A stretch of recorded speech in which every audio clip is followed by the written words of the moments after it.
Hi, everybody. I'm Christopher Paul Jones, and I'm again back with Elizabeth Pearson. How are you doing today? Great. How are you doing? I'm good. What's the weather like over there? Hot and Hot. sweaty. It's actually gone very hot here. Actually, it's autumn came back, and then it went back to summer again. So it keeps changing. Oh, that's nice. So we first had a chat when it was the beginning of lockdown, and you were just saying that actually that it's sort of reverting back again. That actually you're Yeah. Unfortunately, it is. Can you imagine this heat with masks on? This is ridiculous. yes, yeah, it's not a fun time to be out. No, not at all. So for people who haven't seen you before, just tell a little about who you are and what you do. Well, I'm a business consultant, and what I do basically is I help businesses grow their business naturally by tapping into their natural skills, into their writing, and into the best kind of work that they can do and the value that they can bring to others. Fantastic.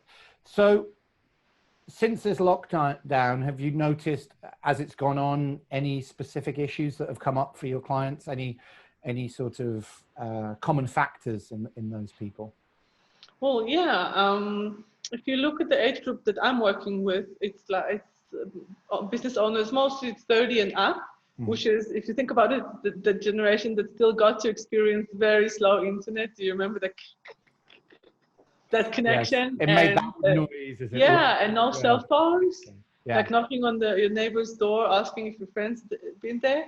So actually, quite a few of my peer group and the generation before me, they're still not very technological. So when the time came when we all have to be, and I actually struggled with a bit myself, we found a lot of my clients found themselves, it was quite hard for them to think and to rethink the business. How can they deliver the same value online?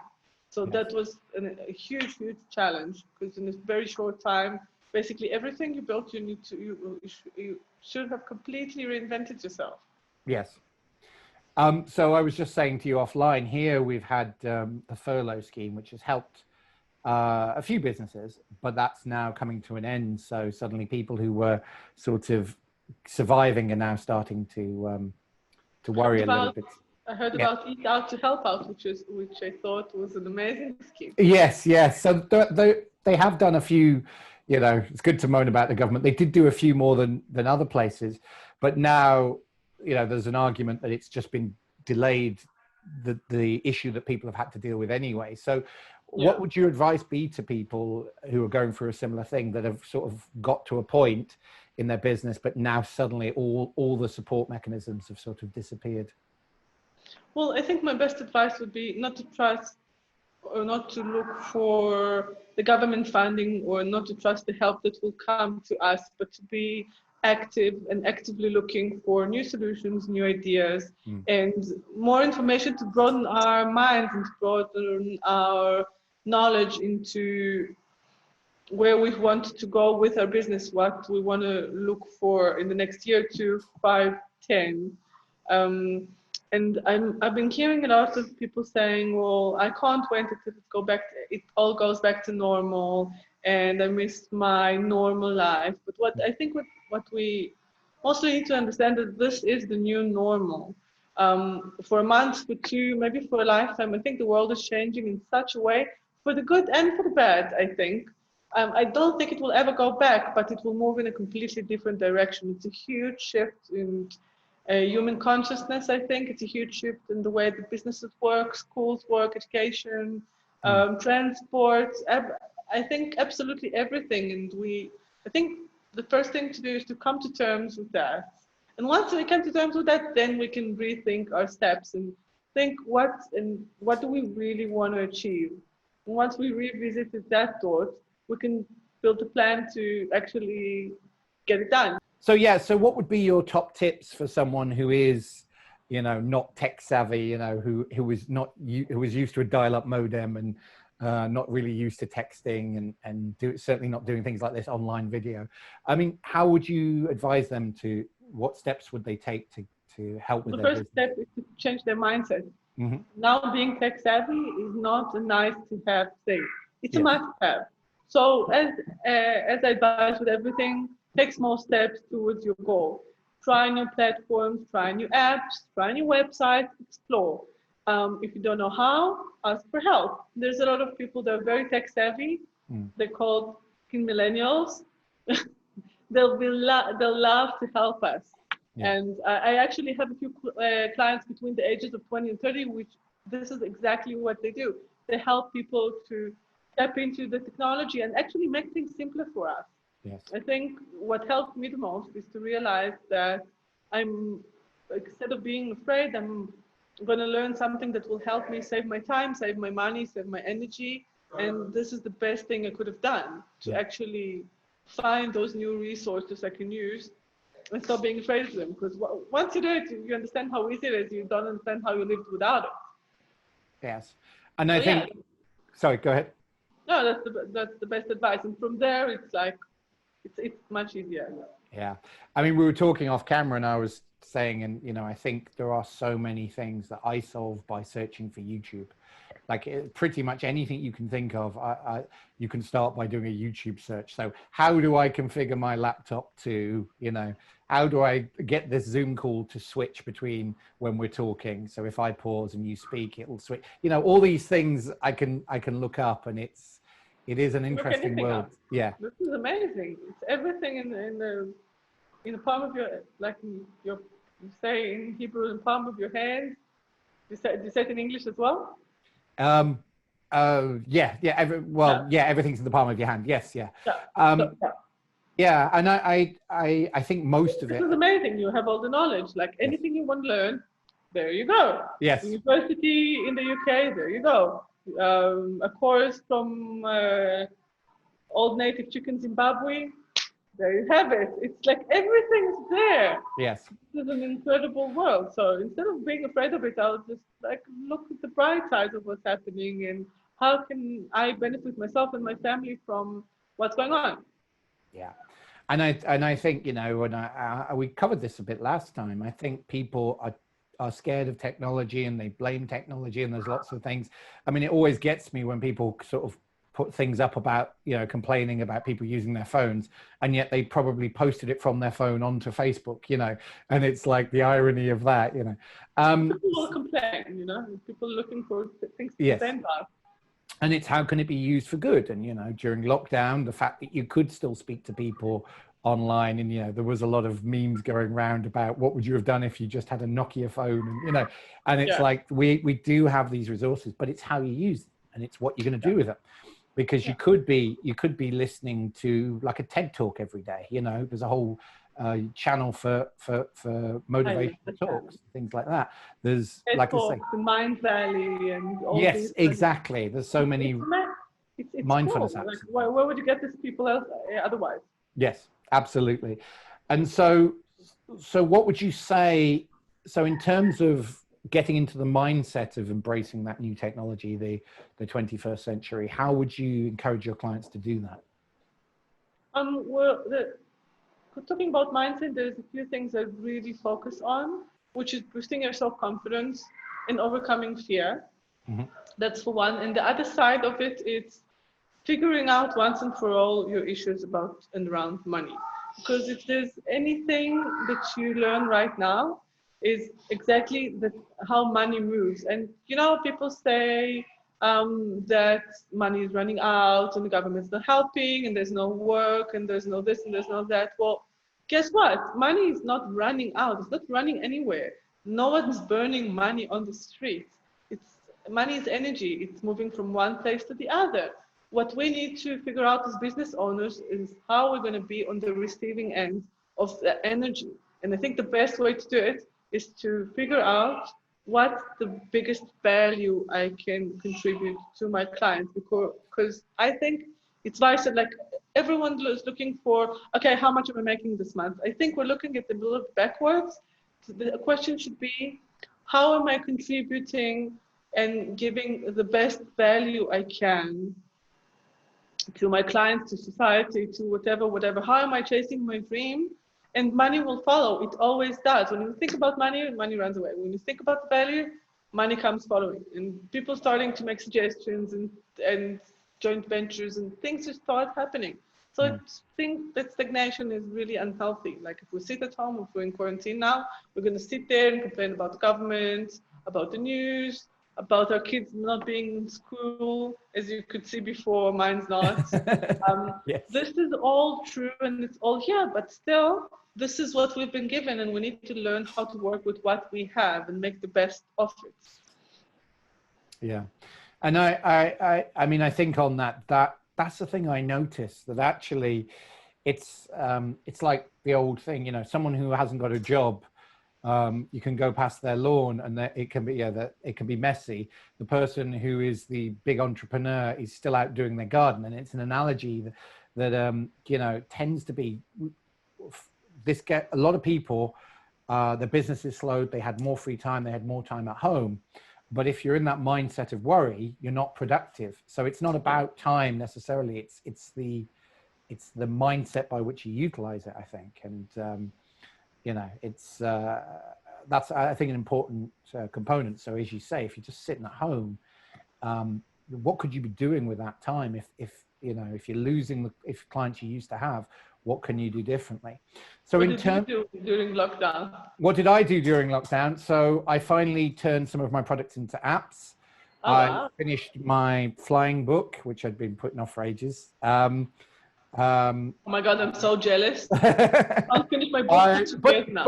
But hey, I'm not perfect. And there's definitely times when, certainly when I hadn't spoke to anyone in a while, where the days started to blur and, you know, I was staying up too late and then getting up too late and, you know, doing all the, yeah. So I wasn't, so some people really embraced it. Some people got consumed by it. And, you know, I'm pretty good at the mindset of getting into things, but sometimes even I can get, it's even me, yeah.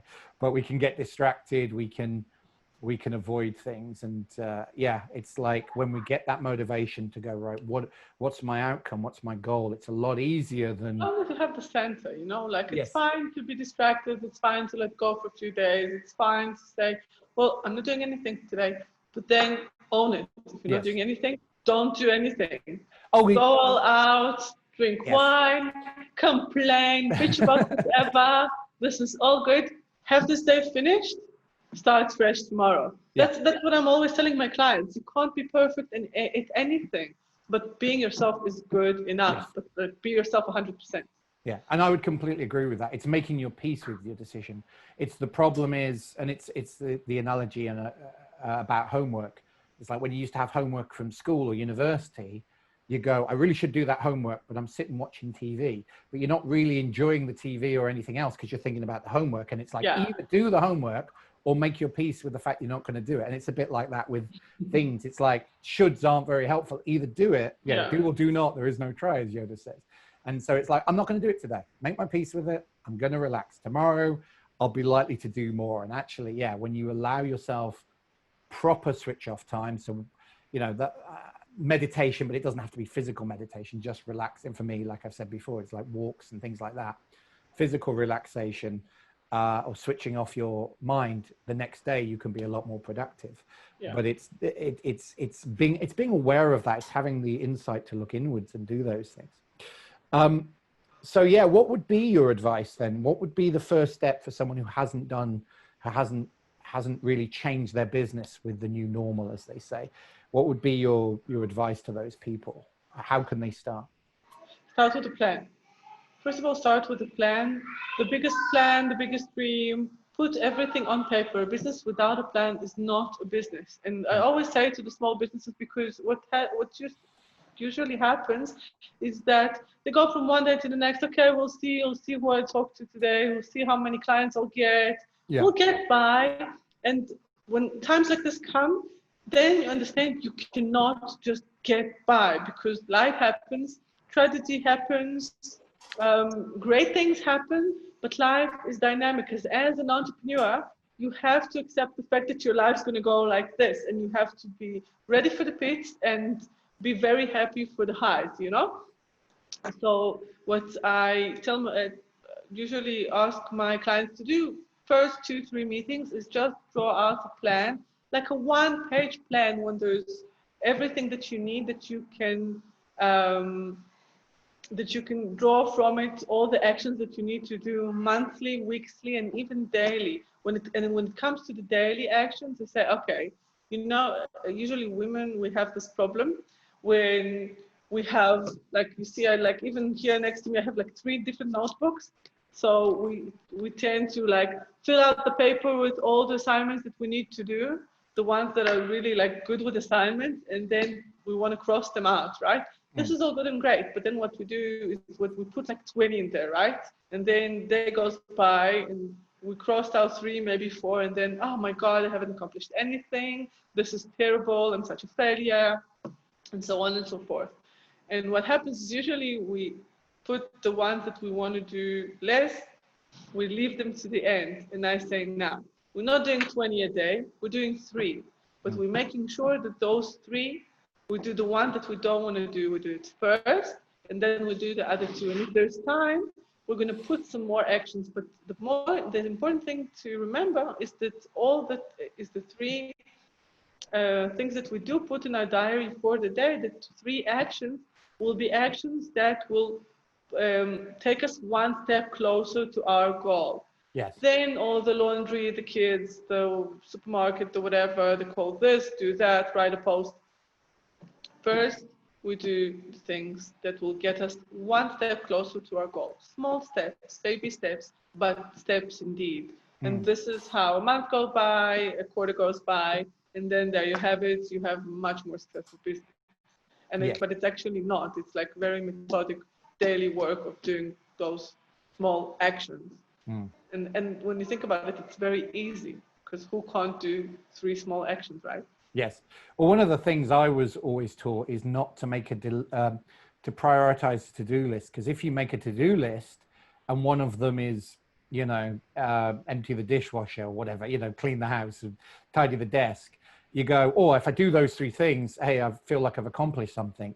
But, using my analogy, but getting the book to the publisher, getting final checks of the book is going to get me further than doing those 3 things. So it's also, what is it that's going to be that, actually critical to your biggest goal, and do those first, because they're probably the bigger things, they're the things, ones that you don't want to do. Yeah, well, they tend to be, and again, everyone's guilty of this. They tend to be the ones that you go, right, oh, I'm a little bit tired at the moment, so I'm not quite, I need to be 100% in the zone, and I need to have no distraction. And you make up all these rules for the things you make important, rather than just, like everything, getting it started, just doing it and being prepared to do it badly, and then learning from that and expanding on it.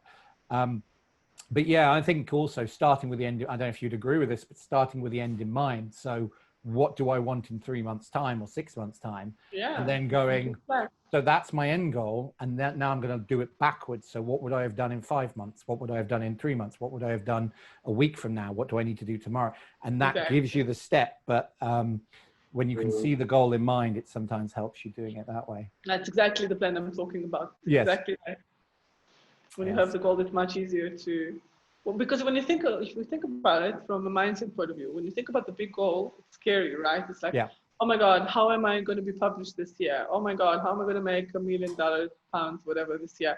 But when you take those small steps, you actually see that it's something that is manageable. And then you say, oh, it's not so difficult, I can do that. And then it becomes something that's like part of your lifestyle. And then you learn to live this way.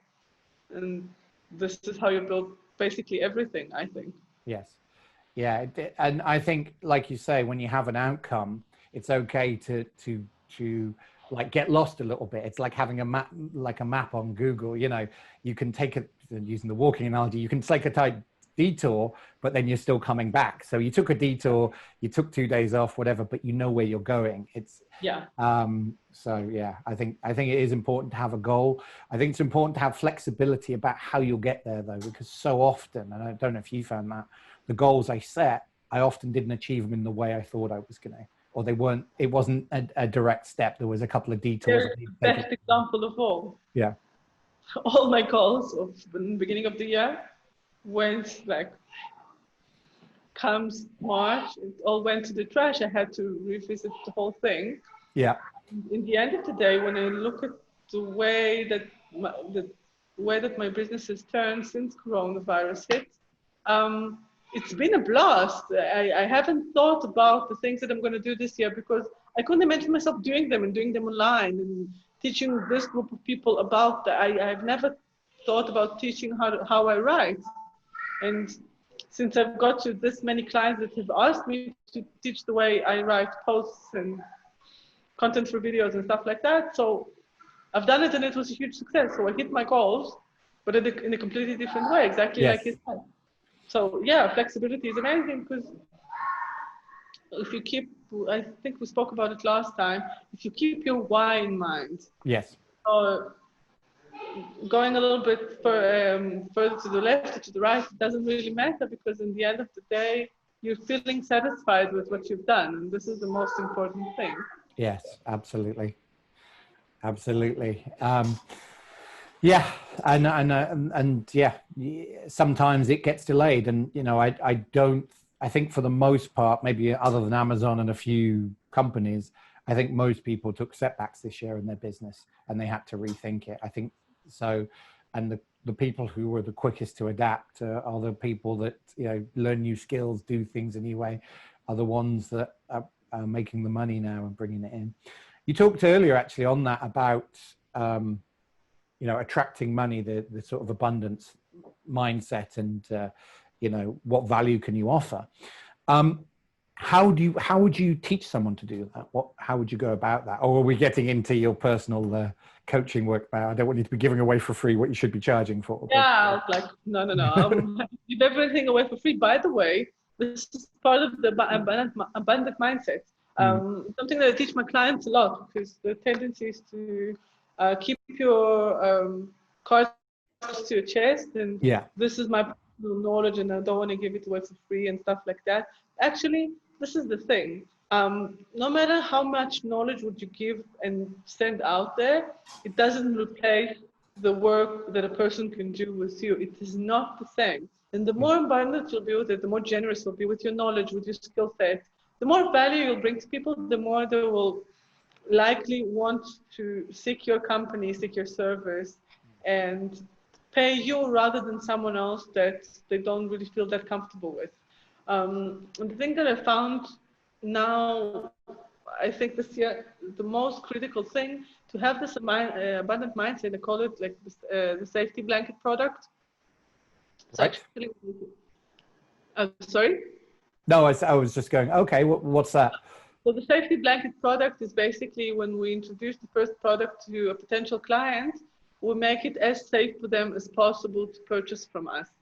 And we do it by either giving a full-time guarantee for a service or product, or giving it away by pay me. It's called, in Buddhism, it's called dana. So it basically means pay as much as you want and you feel that I deserve. Right, so yes. When the first service is given like that, a lot of it has to do with service providers maybe rather than products. Products can use the guarantee for sure. But when you do it like that and you present to the client the fact, okay, I trust you to pay me my worth or as much as you can because I want to help. Clients tend to love that, and especially now when most people think that money is not to be found so quickly or not to be earned so quickly. This is an amazing way to get your clients to say, hey, I'm here to serve you. Now you decide what you want to give me in return. Then suggest another product on top of that, and you play a completely different ball game here. So the first advice is just to let go of control a little bit and know that everything that you want is actually coming your way quicker than you think. And the second thing would be to understand what your issue with money is. Most of us didn't grow up in rich households, and even the ones that did grow up in rich households not necessarily grew up with an abundant mindset about money. And it's very important to go back and understand what do I believe about money and where did it come from. And once I figure it out, I can really change the mindset there and recode my mind into thinking other things and believing the things that are relevant to my life at the moment, and just seeing the world a little bit differently into as opposed to what my parents taught me, my teachers taught me, and my pastors taught me about money. And even if I was a failed entrepreneur earlier in my life, and I had this experience, which is painful, obviously, it's still the best thing is to understand that the past is the past, and it doesn't mean anything, absolutely anything about the future if we keep making ourselves better and growing ourselves, our mindsets, our skill sets, and everything in between. It's not going to happen again. And even if it will, no matter what comes our way, we do have the skills. And if we trust ourselves to elevate ourselves and take ourselves out of the gutter kind of way, even if we do fail, that's okay. Because if we invested in ourselves with our best assets, like I always say that, this is the most important asset to invest. If you invested in this, everything else is going to be okay. Very good. So what books or movies or videos would you recommend for people wanting to learn more about this sort of creating an abundance mindset? An abundant mind. What have I read lately that was nice? Oh, I read The Charged Life by Brendon Burchard. Have you read it? I have not read that one, no. This is very, very cool. It's not necessarily about an abundant mindset as much as about getting yourself off the sofa and stop complaining and being actually charged like all the time. I love this book. I love the way I don't read it, I listen to it on my Audible. This is amazing. I love it just because it gives you so much energy and like just want to act. So every time I wake up in the like shitty mood, I was like, yeah, okay, I'm gonna have a chapter of that this morning, and it really, really helps. So that's very cool. What's it called again? I'll make a note. The Charged Life. The Charged Life. Charged Life. Yeah. So that's very cool. And also, I found it very cool to watch The Matrix again. Oh yeah. The perspective that we look at it now and the way that the world is now, because everything is energy, right? So, and the Matrix, the blue pill and the red pill, and all of this. When you think about it and about abundance, this is exactly it. The way you choose to see the world, this is what the world presents and mirrors back to you. And it's so true. I've seen it so many times happening, especially now when people gone from, I don't know, like 2,000, 3,000, 4,000 pounds income, let's say, in Corona time to 10, 20, 30, and so easily. Just by changing their mindset in a few months where everyone's screaming, there's no money, the economy is broken, everything's ruined, papers are screaming, oh my God, or oy vey, as we Jewish people say. Everyone's screaming, everything's bad, and people are making money. Constantly you hear about startups being sold, this one purchased that one being sold. It means it's there, and it's there for the big players as much as for the small players, because guess what? Corona, when it hit everyone.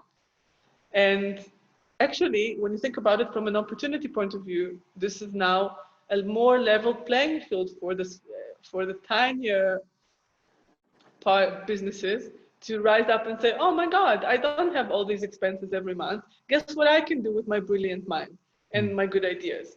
So it has never happened before in such a scale. So actually, when you think about it this way, you think, oh, okay, I do have something to offer. Let me go for it now. So yeah. Very good.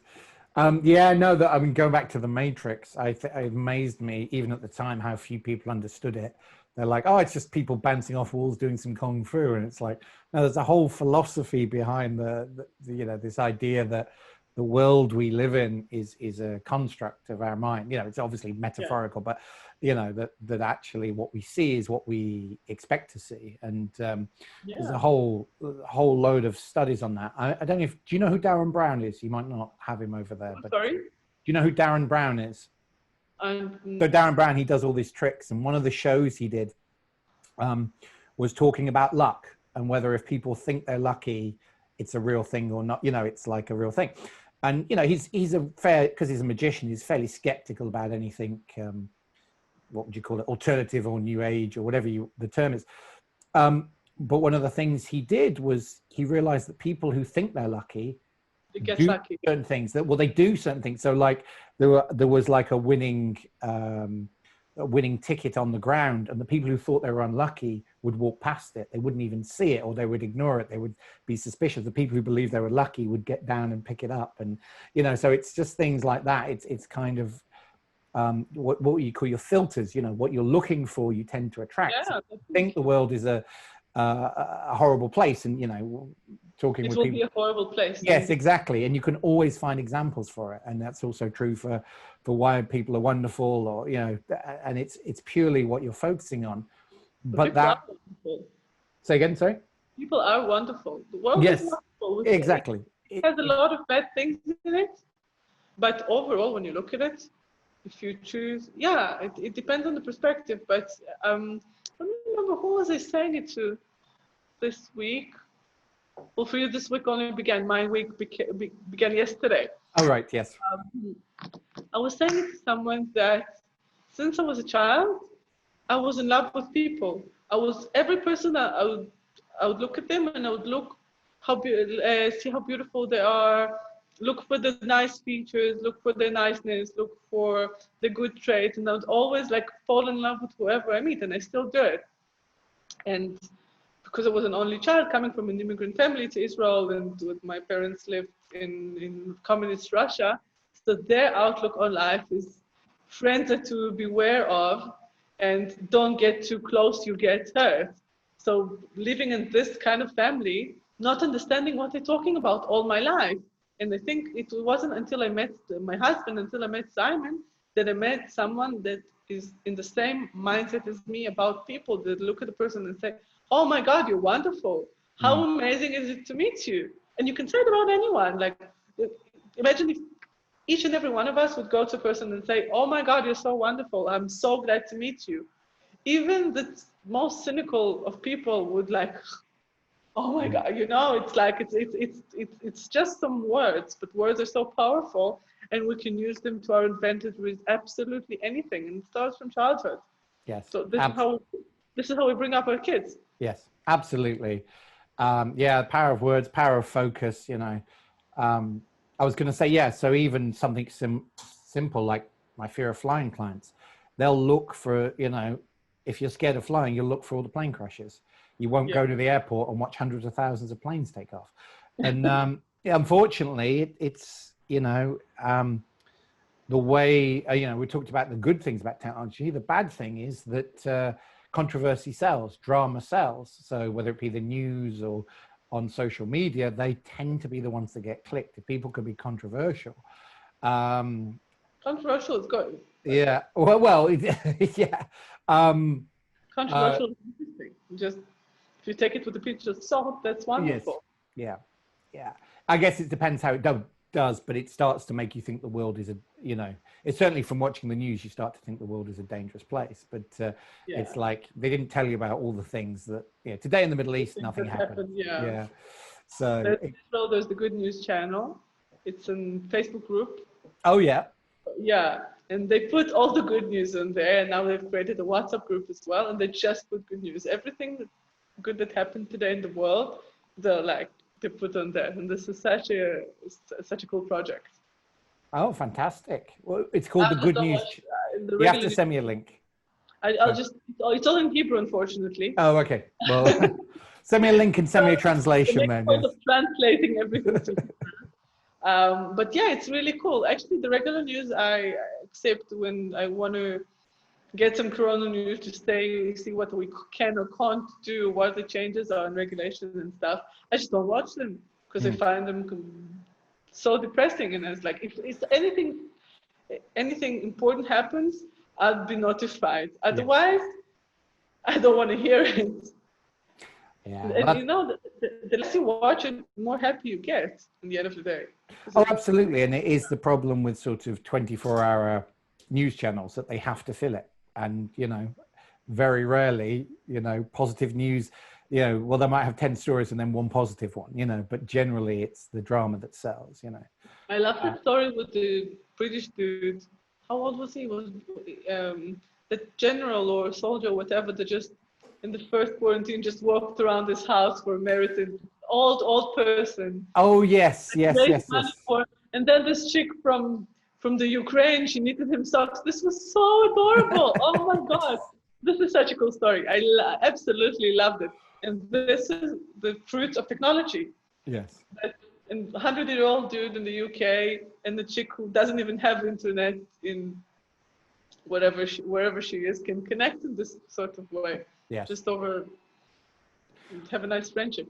I mean, just on that as well, just thinking about the positive versus negative, if you are sort of getting addicted to the news, and that was very easy during lockdown, it's like, because everyone was scared and they're like, I just need more information. I just need to know how dangerous is it? What's happening, you know? Of course, something like YouTube will configure its algorithm. So if you're looking for news, it will send you more and more news. If you're looking at positive stuff, motivational stuff, it will send you more of that kind of stuff. So it becomes, I mean, that is a prime example of sort of attraction, you know. Pregnant chicks only look at see pregnant chicks in the street. Yes, yes. Absolutely. Well, it's the old thing about the car analogy, isn't it? If you know this one. Yeah, I got that as well. I have all the analogies. I always did that. When I was pregnant, I just saw pregnant women. And when I got a new car, all I saw is my kind of car. Although before my previous car was a Prius. Before I got a Prius, I didn't even know Prius existed. Yes. So I got this car, I saw it, I liked it, I bought it. And then I was like, oh God, I have such a special car. I was so happy about it. Then I'm going on the road and there's like every second car is a freaking Prius. Yes. And so exactly. And so that's a prime example of how we filter stuff. And so if we can filter ourselves to look for what's good, you know, the opportunities, the you know, the new ideas, then that's what we start to open our filters to and look for. And, you know, so what would be your one tip to leave with? If you could tell all your clients, or not even your clients, one thing that would help people get back control of their businesses, what would you say? Use your time better. Plan your time better. One of the things that I work with business owners first and foremost is to realize how much time do they really have. Because if you ask any other guy or girl in the street, especially business owner, they'll tell you they have no time at all. But the fact is that we don't really know how much time are we spending on stuff. We say we're at work 8-9 hours a day, maybe, but not really, because we've been surfing the web, we've been talking on the phone, we've been having lunch, we've been having a drink after work, whatever. When you really think and squeeze in your time frame from the time you are awake to the time you're going to sleep, everything that you are really doing, you see that by eliminating all the time consumers, you actually do have a lot of free time. So you can schedule everything you need to do at work. You can schedule your exercise. You can schedule the time with the kids. You can schedule your free time. You can schedule a date with your husband, and you're still going to have time to read a book, or at least listen to it on the way in the car instead of listening to the news again. So this is the best advice I can give, just to understand what you're really doing with your time and just use it better for the things that really pushes you forward in the business. Fantastic. Anything else you'd like to add? I love that you invited me again. Always a pleasure. It's always good to speak to you, and I always learn something. So it's been a pleasure too. And I will speak to you soon. It's great work with you. Oh, before we go, if people want to find out more about you, where can they find you? Well, they can find me on Instagram, Elizabeth, bottom slashy, whatever that is, Pearson, Pearson, or follow me on Facebook, Elizabeth Abigail Pearson. That can be amazing.